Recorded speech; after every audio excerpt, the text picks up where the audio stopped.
Ladies and gentlemen, the day is finally about here.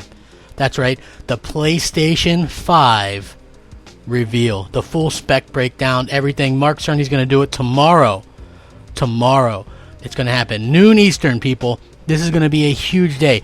People that were claiming that Sony was afraid of Microsoft, you can put all that stuff aside because we now know that that's not the case. In fact, nobody's afraid of Microsoft. Sony obviously had this plan in motion for a long time.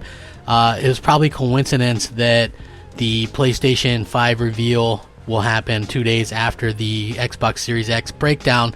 But to have a Sony person tear down what they actually built themselves can definitely do a better job at sort of helping people understand exactly what's going on with it and what to expect. So I'm excited about it. I'm hoping that we see some kind of tech demo or something like that along the lines. Unfortunately, it doesn't sound like we're going to be seeing any games, which is a bit of a letdown because that was one of my big gripes about Microsoft showing off the Xbox Series X again. So we're going to be seeing these. Apparently, these were planned to be presented at GDC 2020, and now they're not going to be there. So we're going to have to see what actually comes up, but it's going to actually be headed up by lead architect Mark Cerny.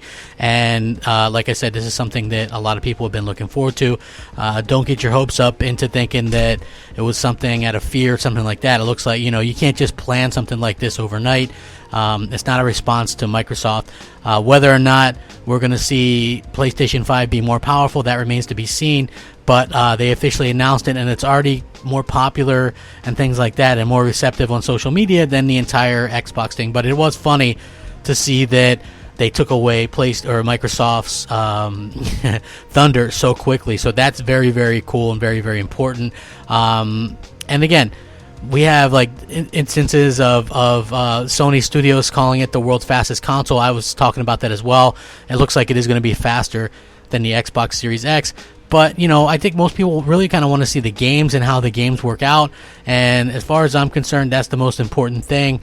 And hopefully that's exactly what we get. This should be a very interesting technical dive. I love the fact that Sony has their guy who created this thing out there explaining it. It seems like they're going to do a much better job and, kind of get things out there across. If people wanted my prediction, I'm going to say I'll go with the T-flop type side of things. I think it's going to be somewhere around 11.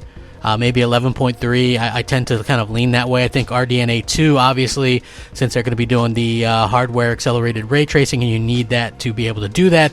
And I think it's going to be quite on par with what Microsoft offers, so we can stop with all this, kind of console war stuff. I think it's going to be very, very well received, and I'm very excited to see it.